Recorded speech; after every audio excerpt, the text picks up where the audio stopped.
So now let's move on from the stage 2, which was conceptual design, to the stage 3, which is called as developed design.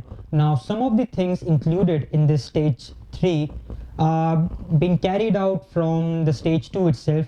They are furthermore reviewed and have to be finalized in this stage. But there are some of the new things that are added to this stage. So in this video, I'm going to be discussing those. So let's get started.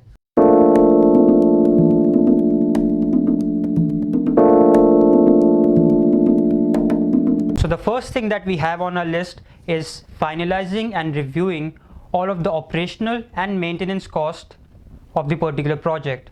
So what do I mean by that? Let's further discuss on it. Now, for example, if you are building 8-kilometer long highway, let's just say, and there will be a construction cost associated with that, but also there will be an operational and maintenance cost.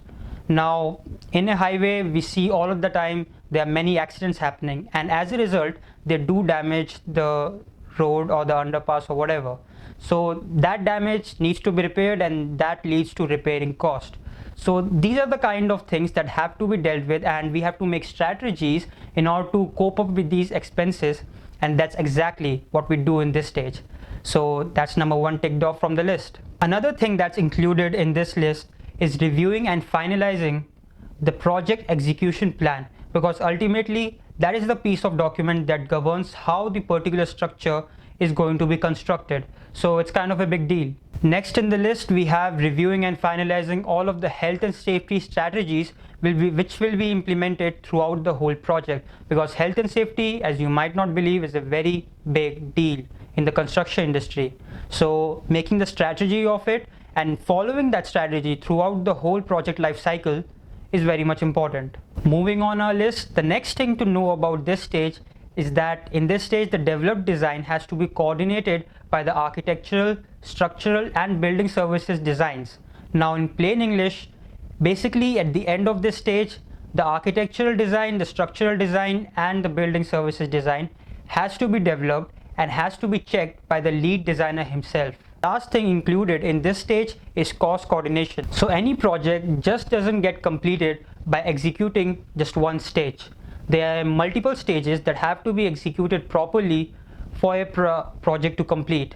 So in this stage, what we do in this stage means the developed design stage. What we do is we assign cost to these particular stages.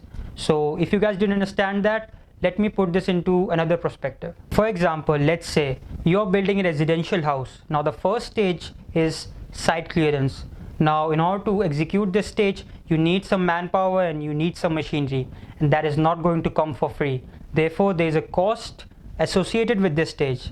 Next stage is to make the foundation for the house that you're building. So that's again going to take material, manpower and machinery.